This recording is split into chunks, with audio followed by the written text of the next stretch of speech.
Salut à tous, on se retrouve aujourd'hui pour une vidéo qui est une brique analyse d'après set entre guillemets. Donc c'est une sorte de d'analyse sur le set, le tout dernier qui vient de sortir, celui de janvier, le 75449.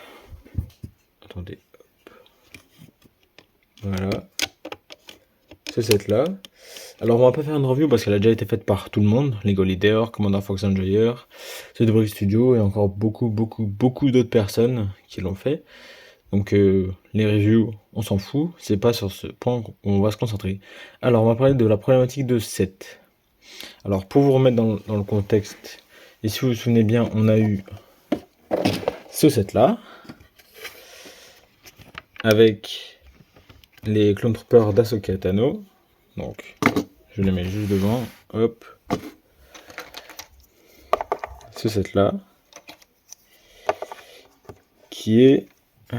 alors hop, voilà, je les ai à peu près tous, ça devrait être bon. Donc, ce set qui est sorti en 2022, je crois, si je me souviens bien, 2022-2023. Donc évidemment toujours très tard après la fin de The Clone Wars, qui à sa fin est sorti en 2020. Mais là, ce n'est pas encore le sujet. Donc, on va en revenir à toutes ces figurines. Alors, je vous mettrai également des passages dans les vidéos de Lego Leader et de Commander Fox Enjoyer, qui sont pour moi plutôt intéressants comme avis et qui, je pense, la communauté les partage. Donc, en réalité, qu'est-ce qui aurait pu avoir amélioré ce set pour qu'il soit vraiment intéressant et qu'il soit à peu près unique sur la bataille de Mandalore dans The Clone Wars? Eh bien, pour moi, c'est simple. Tout d'abord, eh bien, on retire ces deux clones. Alors, on va revenir sur un point qui est assez intéressant également, c'est que l'autre Battle Pack de la 332e est intéressant pour les armées builders et pour se constituer une petite collection. Donc, il est vrai qu'il reste intéressant malgré tout. C'est pour ça que je vais exposer dans cette vidéo 3 types d'exemplaires, voire peut-être 4, je sais plus trop, je réfléchis, ouais, peut-être 4. Où en fait on aurait pu avoir un Battle Pack qui aurait pu être largement mieux et largement plus, comment dire, qui colle avec le matériel source et avec The Clone Wars. Donc, pour moi, ce Battle Pack ici est dans son ensemble très intéressant au niveau des figurines. Bon, évidemment, il y a les visières des Mandaloriens qui sont pas noirs, ce qui fait une grosse différence, mais ça, c'est pas le sujet non plus. Alors, tout d'abord, pour avoir le meilleur Battle Pack, à mon avis, il aurait fallu supprimer déjà ce décor à la con, qui pour moi suffit juste à rajouter des pièces pour faire monter le prix. On le rappelle bien qu'il est à 20 €, hein, donc c'est un peu cher quand même, hein, on va pas se le cacher. Donc je l'aurais retiré pour avoir un truc comme ça qui soit suffisamment intéressant. Ensuite, le principe de passer sur deux clones est bien quand on a loupé le précédent, ça je le conçois, mais c'est vraiment pas le plus intéressant. Pour moi, le plus intéressant et le plus simple, à la rigueur, aurait été d'avoir le commandant Vaughn et un Mandalorien loyaliste. Donc la nouvelle version, hein. J'ai juste l'ancienne version parce que j'ai pas réussi malheureusement à avoir la nouvelle version de 2020 qui est sortie avec le Mandalorian Starfighter avec Bo-Katan, le Mandalorian loyaliste et Gar Saxon qui sont maintenant des figurines qui coûtent bien cher. Donc j'aurais bien voulu. Donc ça aurait été ce type-là de figurines. Qui aurait pu aller avec. Donc ça aurait fait un truc qui est intéressant, même s'il n'est pas vraiment intéressant de mettre Vaughn, qui est plutôt une figurine différente des autres. Donc je l'aurais également retiré. Donc là on passe déjà au deuxième, et avec 2 Mandaloriens. Voilà, comme ça là on aura vraiment un Battle Pack qui sera un peu comme celui justement de Les Mandaloriens loyalistes contre les super commandos. Ça aurait été vraiment super cool, mais c'est pas le cas. 2020. Si vous vous souvenez bien, un Battle Pack avec 4 Mandaloriens, je mettrai une image à l'écran, un vieux set pour le coup, et qui aura fait un set intéressant. Là, vous voyez, là, on aura quelque chose d'assez intéressant au niveau du Battle Pack de Mandalore. Et sinon, on peut encore faire mieux, en gardant évidemment des Mandaloriens rouges, parce que On n'oublie pas, comme l'a dit comme l'ont rappelé Lego Leader et Commander Fox Ranger dans la vidéo, ça fait depuis 2013 qu'on n'en a pas eu. Donc il faut les maintenir quand même en, en supériorité de nombre.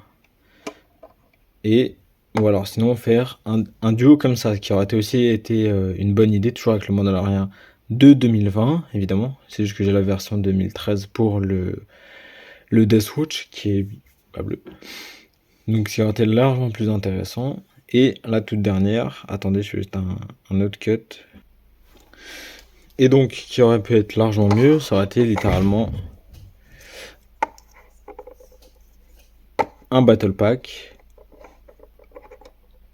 uniquement constitué de Mandalorian rouge. Évidemment pour faire opposition à celui-ci, qui aurait été aussi largement cohérent. Voilà, ou alors sinon, encore une fois, on aurait pu avoir en troisième un Battle Pack uniquement avec ces figurines-là, donc en x4, pour des Mandalorians loyalistes aussi qui auraient pu faire l'affaire. Ce qui nous aura fait soit 3 Battle Packs, soit 1, soit 2, mais en tout cas, un Battle Pack qui reste cohérent avec l'univers de The Clone Wars et dû ressortir ensemble ou faire juste un mix des deux comme celui-ci, et celui-ci n'aurait dû jamais exister. reste suffisamment cohérent et suffisamment intéressant aussi pour les army builders et les collectionneurs. Donc voilà, je pense avoir fait le tour de cette break analyse d'après 7. Bon, la vidéo s'appellera quand même break analyse, je trouve bien un nom intéressant. Mais voilà, je pense que le set aurait été largement meilleur de cette manière-là. En tout cas, dans les manières dont je vous l'ai présenté, parce que, à mon avis, à mon très grand avis, cette figurine aurait mieux, il aurait mieux fallu la mettre dans un set beaucoup plus intéressant. Par exemple, je sais pas, si Lego avait sorti une canonnière blanche et avec des clones phase 2 pilote et je sais pas, Ahsoka Tano et Dark Maul et un truc comme ça, quoi. Et cette figurine aurait pu être inclure dedans, parce que là, bon, bah, pourquoi pas, hein, mais c'est Le commandant Vaughn, le Captain Vaughn, on aurait pu l'avoir dans le AAT à l'époque, enfin bref. Plutôt dû sortir en lieu et place de ce premier Battle Pack qui n'avait pour intérêt que d'avoir la figurine de Vaughn. On imagine aisément que ce clone aurait d'ailleurs pu sortir dans un autre set, plutôt qu'un Battle Pack qui s'adapte très mal à l'inclusion de named characters. de 2022, 2023, de 75, 359. En tout cas, voilà, il y a beaucoup de choses qui auraient pu être améliorées. Après, pour le reste du set, je vais pas trop en parler. Tout le monde a déjà fait le tour. Les constructions sont, à mon goût, pas hyper intéressantes, mais elles sont suffisantes pour un enfant de, comme il est marqué sur la boîte, 6+, 7, 8, 10 ans, quoi. C'est à mon avis suffisamment, mais en tout cas pour nous, en tant que AFOL, c'est beaucoup moins, mais ça reste quand même toujours intéressant niveau figurine. Voilà, j'espère que cette vidéo vous aura plu. Elle sera entrecoupée de certains passages de Lego Leader et de Commander Fox Ranger sur certains points. Et voilà, ils seront crédités en description. J'espère que la vidéo vous aura plu et que ces types de Battle Pack aussi. C'est une vidéo assez longue, donc c'est pour ça que j'espère qu'elle vous aura plu. Mais voilà, salut à tous.